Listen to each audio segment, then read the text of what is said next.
اعوذ باللہ من الشیطان الرجیم بسم اللہ الرحمن الرحیم وَلَقَدْ اور البتہ تحقیق جعلنا ہم نے بنائے فی السماء آسمان کے اندر بروجم برج بنائے وَزَيَّنَّاهَا اور ہم نے مزین کر دیا للناظرین دیکھنے والوں کے لیے. کیا آسمان کو دیکھیں اللہ تعالیٰ نے ایسے ہی نہیں بنا دیا. اس کے اوپر اللہ تعالیٰ نے سورج بنایا، چاند بنائے، ستارے بنائے. اللہ فرماتے تاکہ وہ اچھا بھی لگے دیکھنے والوں کو. وَحَفِظْنَاهُ اللہ فرماتے ہیں اور ہم نے اس کی حفاظت کی.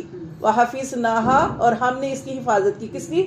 آسمان کی بات ہو رہی ہے کہ اللہ فرماتے ہیں ہم نے آسمان بنایا، اس کو خوب سجا دیا اور پھر ہم نے اس کی حفاظت کی.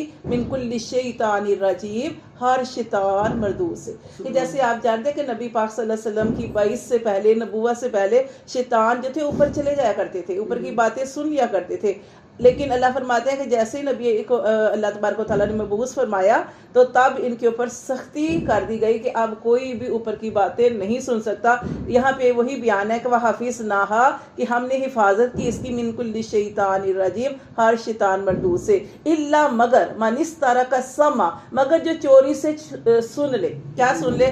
کہ یہ جو پھر بھی شیطان جو ہے اوپر جاتے ہیں بادلوں میں، کہیں جیسے بادل ہوتے ہیں نا اوپر، تو بادلوں میں چھپ جاتے ہیں اور فرشتے جب اللہ کا حکم ان کو ملتا ہے تو وہ ایک جگہ پہ سارے آخری آسمان پہ آئے ہوتے ہیں، آپس میں تھوڑی سی بات کر رہے ہوتے ہیں کہ تمہیں کیا حکم ملا، تمہیں کیا حکم ملا. تو وہ آپس میں بتاتے ہیں کہ ہم نے فلاں کے گھر یہ کرنا ہے، یا اس طرح بیماری لانی ہے، یا وہاں پہ خوشیاں آنی ہے. تو یہ جنات سن لیتے ہیں. جب یہ سن لیتے ہیں تو اللہ فرماتے ہیں جو سن لے چوری سے فَأَتْبَعَهُ تو اس کے پیچھے لگا لیا جاتا ہے شہاب مبین انگارہ روشن. آپ دیکھیں نا ستارہ، وہ کہتے ہیں نا اس کے اوپر گرا ہے. تو شیطان جب اوپر جا کے سننے کی کوشش کرتے ہیں چھپ کے، تو وہاں کے اوپر ان کے اوپر آگ کا شعلہ جو ہے وہ گرایا جاتا ہے. والارض اور اللہ تعالیٰ اپنے انعام جو ہے وہ یاد کرا رہے ہمیں. والارض اور زمین کو مددناہا ہم نے اس کو بچھایا. وَأَلْقَيْنَا اور ہم نے رکھ دیے فیہا اس میں رواسیہ پہاڑ. دیکھیں اللہ تعالیٰ اپنی قدرت کا بتا رہے ہیں کہ اللہ تبارک و تعالیٰ نے زمین کو ایسے ہی نہیں چھوڑ دیا. جیسے آسمان کو اللہ نے خوبصورت بنایا، ایسے ہی اللہ تعالیٰ نے زمین کے اندر دیکھیں کتنی خوبصورتی پیدا کی ہے کہ زمین ایسی نہیں ہے کہ ہم اس کے اوپر قدم رکھتے تو ہمارا پاؤں اس میں اندر دنس جاتا ہے، بلکہ اللہ نے زمین کو ہموار بنایا، اس کو مضبوط بنایا. اور پھر کہیں فصلیں ہیں، کہیں پھل ہے، کبھی باغات ہے، اور کبھی پہاڑ ہے، اور کبھی آپ دیکھیں کتنے خوبصورت نظارے ہیں. ٹھیک ہے، اللہ فرماتے ہیں والارض مددناہا ہم نے زمین کو بنایا، پھیلایا. والقینا اور رکھ دیے فیہا اس میں رواسیہ پہاڑ. ٹھیک ہے، وانبتنا اور ہم نے اگائی فیہا اس زمین میں من کل شیء ہر چیز موزون اندازے سے. اللہ تعالیٰ نے ہر چیز اندازے سے اگائی. آپ دیکھیں کبھی گندم کی فصل آتی ہے، کبھی چاول تیار ہوتے ہیں، کبھی کوئی فصل. تو اللہ تعالیٰ فرماتے ہیں ہر چیز کو اللہ تعالیٰ نے اندازے سے بنایا. وَجَعَلْنَا اور اللہ فرماتے ہیں ہم نے بنایا لَكُمْ تمہارے لیے فیہا اس میں معائش اس میں تمہارے لیے کیا بنایا؟ روزی کا سامان. ٹھیک ہے، یہ ساری اللہ زمین کے اندر سے نکلتا ہے. آسمان سے بارش برستی ہے، زمین کے اندر سے ساری کھیتیاں نکلتی ہیں. اللہ فرماتے ہیں کہ وَجَعَلْنَا لَكُمْ فِيهَا مَعِيشَةً اور ہم نے بنائے تمہارے لیے روزی کا سامان. وَمَن لَسْتُمْ لَهُ بِرَازِقِينَ اور تم جو تھے وہ رزق جو تھے اتنا نہیں. اللہ فرماتے ہیں وَمَن لَسْتُمْ اور نہیں تھے تم لاہو اس کو برازقین کسی کو تم رزق دینے والے نہیں تھے. یہ سب کرنے والا ذات کون ہے؟ اللہ تعالیٰ فرماتے ہیں رازق اللہ ہے. ہاں ٹھیک. اللہ فرماتے ہیں وَإِن مِّن شَيْءٍ اور کوئی بھی چیز ایسی نہیں الا مگر عندنا ہمارے پاس خزائنہ اس کے خزانے ہیں. اللہ فرماتے ہیں ہمارے پاس وافر مقدار میں خزانے ہیں.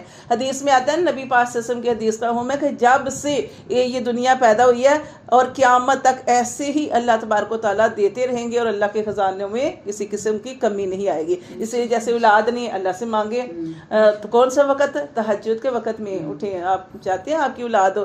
نبی پاک صلی اللہ علیہ وسلم کی حدیث کا مفہوم ہے کسی بھی چیز کی بیماری ہے، صحت مانگ چاہتے ہیں، اولاد نافرمان ہے تو اپنی اولاد کو فرما برداری کی طرف لانا چاہتے ہیں، بیماری یا شفا چاہتے ہیں تو نبی پاک صلی اللہ علیہ وسلم کی حدیث کا مفہوم ہے کہ جب رات کا آخری پہر ہوتا ہے اس وقت اللہ تبارک و تعالیٰ آسمان دنیا پر ہی جو آخری آسمان اس پر تشریف لاتے ہیں اور اللہ کے فرشتے ندا کر رہے ہوتے ہیں کیا کہ ہے کوئی مانگنے والا جس کو میں عطا کروں.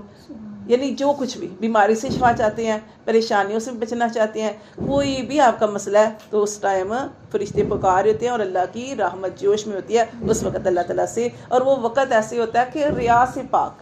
ویسے ہم جیسے ظہر کا ٹائم ہے ریا تو نہیں ہم کرتے، اللہ معاف ہے، جس کو نماز پڑھنے کی عادت ہوگی وہی پڑھے گا نا، ٹھیک ہے نا، لیکن پھر بھی وہ ایسے ہوتا ہے کہ کوئی آپ کو دیکھ ہی لیتا ہے یا کچھ، لیکن وہ وقت ایسا ہوتا ہے بہت تھوڑے لوگ اٹھے ہوتے ہیں جو اس ٹائم اللہ اور اس کے بندے کا معاملہ ہوتا ہے، وہ ریا سے پاک وقت ہوتا ہے، وہی لوگ اٹھیں گے جو خالص اللہ کی رضا۔ جی اگر اڑتے ہیں نا تو کوئی کام نہیں ہوتا ان کو، یہ نہیں ہوتا کوئی بچہ اٹھ جائے گا، ٹائم بھی بڑا اچھا اور اتنے سکون کا وہ امن کا وہ ٹائم ہوتا ہے نا، جس کو باجی یہ کہتے ہیں نا لت لگ جائے گی، ایسا نشہ ہے نا کہ وہ نہیں، وہ چھوڑ نہیں، لیکن آپ پھر بھی مانگ رہے کوئی چیز نہیں مل رہی، اس میں اللہ کی حکمت ہے، ٹھیک ہے، ہر حال میں اللہ سے راضی رہے، بے شک پتہ نہیں یہ باجی اللہ سے یہی دعا مانگنی چاہیے کہ اللہ مجھے اپنی رضا میں راضی ہونے۔ ہاں جی بس سب سے بہترین یہ دعا، اور دعا ضرور کرنی چاہیے، دعا جو ہوتی ہے وہ ہمیشہ آپ کے لیے محفوظ کر لی جاتی ہے، یا دے دی جاتی ہے، آپ کو چیزیں نواز دیا جاتا ہے، عطا کیا جاتا ہے، یا پھر آپ کی دعا کو محفوظ کر لیا جاتا ہے۔ قیامت والے دن حدیث میں آتا ہے، نبی پاک صلی اللہ علیہ وسلم کی حدیث کا ہوں ہے کہ انسان جب اپنے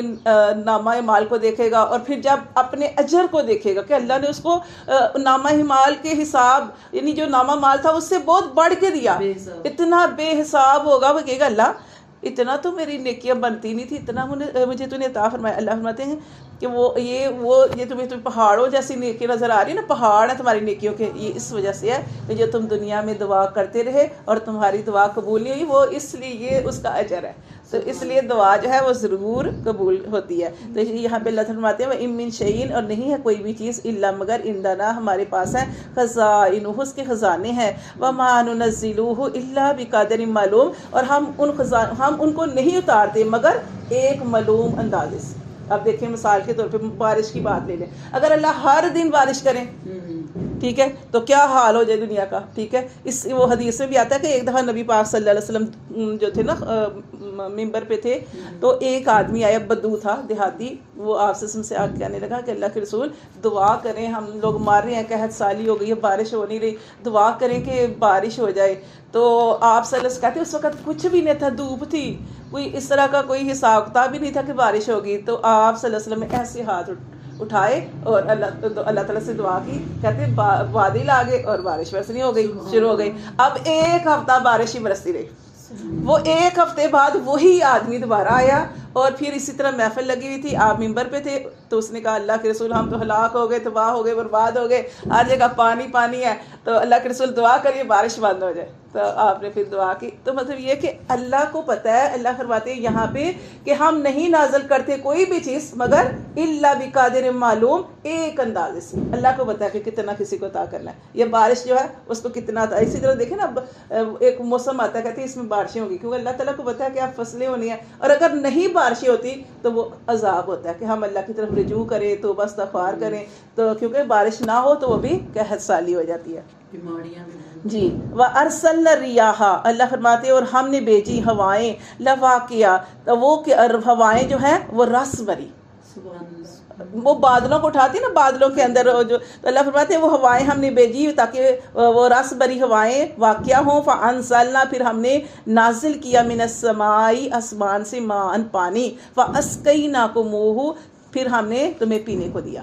کہ یہ اللہ کی بہت بڑی قدرت ہے کہ جب بارش ہوتی ہے، ہوائیں چلتی ہیں، آسمان سے اللہ تعالیٰ بارش اتارتے ہیں، اللہ فرماتے ہیں یہ اللہ تعالیٰ، یہ جو ہم پڑھ رہے ہیں یہ اللہ کے احسانات ہیں، اتنی بڑی بات۔ اللہ کہتے ہیں اللہ ہم نے تمہارے لیے آسمان کو مزین کر دیا، ہم نے تمہارے لیے پہاڑ بنا دیے، زمین کے اندر تمہارے لیے جو پھل سبزیاں اناج جانوروں کے لیے سب کی نعمتیں، ہاں تمہارے روزیوں کا سامان کر دیا۔ اللہ فرماتے ہیں ہم تمہیں زیادہ بھی دے سکتے تھے، لیکن اللہ نے کسی کو کم دیا، کسی کو زیادہ دیا، کسی کی آزمائش، امیر کی بھی آزمائش، غریب کی آزمائش، کہ کیا جو غریب ہے وہ اپنی غربت میں کیا کرتا ہے، اگر وہ اللہ کی رضا میں راضی رہے گا تو نبی پاک صلی اللہ علیہ وسلم کی حدیث کا مفہوم ہے کہ جو اپنے تھوڑے رزق پہ راضی ہو گیا اللہ اس کے تھوڑے عمل پہ راضی ہو جائے گا۔ اور نبی پاک صلی اللہ علیہ وسلم نے یہ بھی ارشاد فرمایا کہ قیامت کا دن ہوگا، امیر جو ہے وہ روک لیے جائیں گے، حساب کتاب ہوگا، لیکن غریب جو ہے وہ پہلے داخل کر دیے جائیں گے۔ تو یہ اس طرح، اور اس مال ایسے ہی اولاد دے کے بھی اللہ آزماتا ہے، اولاد نہ دے کے بھی اللہ آزماتا ہے۔ آپ یقین کریں میں نے اتنی عورتیں دیکھی ہیں جو اس وجہ سے رو رہی ہیں کہ ہماری اولاد ہے،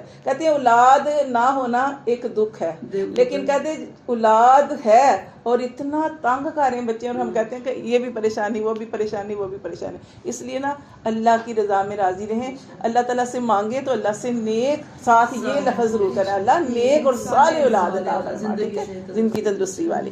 تو دیکھیں اللہ فرماتے ہیں کہ وما انتم لہو بخازنین، اور تم اس کو یعنی جمع نہیں کر سکتے تھے، کس کو؟ پانی کو۔ اللہ نے پانی کی بات کی کہ اللہ تعالیٰ کی قدرت دیکھی کہ اللہ نے آسمان سے تمہارے لیے پانی اتارا، فَأَسْقَيْنَكُمُوهُ، پھر تمہیں پانی پینے کو دیا، وما انتم لہو بخازنین، اور تم اس کو کبھی بھی اس کو جمع نہیں کر سکتے تھے۔ کتنا جمع کر لیتا انسان؟ اگر بارش نہ ہوتی کتنا جمع کر لیتا؟ ٹھیک ہے، اللہ فرماتے ہیں کہ ہم نے تمہیں پانی پینے کو دیا، اللہ کے احسانات ہیں۔ اللہ فرماتے ہیں وَإِنَّا لَنَحْنُ، اور بے شک ہم ہی، نُحْيِي، ہم ہی زندہ کرتے ہیں، وَنُمِيتُ، اور ہم ہی مارتے ہیں، وَنَحْنُ الْوَارِثُونَ، اور ہم ہی وارث ہیں۔ ہم کہتے ہیں نا کہ ہم یہ ہمارے باپ دادا چھوڑ کے کہ ہم وراثت ہے ہماری، ہم نے بھی چھوڑ جانی ہے۔ اصل میراث جو کس کی ہے؟ وہ اللہ تعالیٰ کی۔ اللہ فرماتے ہیں اور ہم ہی وارث ہیں۔ وَلَقَدْ البتہ کہ عَلِمْنَا الْمُسْتَقْدِمِينَ، اللہ فرماتے ہیں ہم ہی جانتے ہیں جو آگے بڑھنے والے ہیں، منکم، تم میں سے۔ آگے بڑھنے والے کون ہے؟ جو فوراً نیکیوں میں آگے بڑھتے ہیں۔ کون ہے جو جب ان سے کہا جاتا ہے کہ پہلی صفوں میں جا کے کھڑے ہو کے نماز پڑھو، اس کا کتنا زیادہ اجر ہے؟ کون ہے جو پہلی صفوں میں جا کے نماز پڑھتا ہے؟ کون ہے؟ اللہ فرماتے ہیں وَلَقَدْ البتہ کہ عَلِمْنَا الْمُسْتَأْخِرِينَ، اور ہم ان کو بھی جانتے ہیں جو پیچھے رہنے والے ہیں۔ اس میں بہت سے مطلب اس کے نا بہت سے مطلب آ سکتے ہیں۔ یہ میں نے ایسی بات کی، نیکیوں میں آگے کون بڑھتا ہے؟ کسی کو کوئی عورت ہے، جیسے عورتیں ہیں، کوئی بھی اللہ کے حکم کو پتہ چلتا ہے، کون ہے جو اس میں دوڑ لگاتا ہے؟ کون ہے؟ جیسے آپ نیکی میں آگے بڑھ کے سب کو جا جا کے گھروں میں تعلیم دے رہے ہو، سب سے بڑی نیکی ہے۔ اللہ قبول کرے، اللہ کی رضا کے لیے کرتے ہیں، اللہ تعالیٰ قبول کرے، اللہ تعالیٰ ہمیں ریا سے، دکھاوے کے عمل کرنے سے بچائے۔ تو اللہ تعالیٰ فرماتے ہیں کون ہے جو نیکیوں میں آگے بڑھتے ہیں؟ وہ ایک حضرت کعب رضی اللہ تعالیٰ عنہ تھے نا، شاید ان کا ہی واقعہ، تو وہ کہتے ہیں کہ وہ نا جب نماز پڑھنے جاتے تھے نا تو پیچھے تھوڑا کھڑے ہوتے تھے۔ انہوں نے کسی نے پوچھا کہ یہ کیا آپ کر رہے تھے؟ کہتے ہیں اس لیے کہ جو پہلی صفوں میں کھڑے ہیں، کیا پتہ ان میں کیا کتنے اللہ کو پیار کرنے والے ہیں، کتنے اللہ کو راضی کرنے والے ہیں۔ جب وہ دعا کریں گے، یا وہ دعا ہی ہے نا، پوری نماز دعا ہوتی ہے، تو ان کی دعا کے آمین کے صدقے ہماری بھی بخشش ہو جائے۔ تو کچھ لوگوں کی نیت یہ بھی ہوتی ہے۔ تو یہاں پہ اللہ فرماتے ہیں کہ اللہ کو پتہ ہے کون نیکیوں میں دوڑے لگاتے ہیں اور کون ہے جو تھوڑے پیچھے رہ جاتے ہیں۔ وَإِنَّا، اور بے شک ربا کا تیرا رب ہوا وہ، یحشرہم، اللہ تعالیٰ سب کو قیامت والے دن اٹھائے گا۔ ان کو، ہم کا مطلب اللہ تعالیٰ تمہارا رب انہیں قیامت کے دن اٹھائے گا۔ انہو، بے شک وہ اللہ، حکیم علیم، وہ حکمت والا ہے اور خوب علم رکھنے والا ہے۔ صدق اللہ العظیم۔ بھائی بہت مزے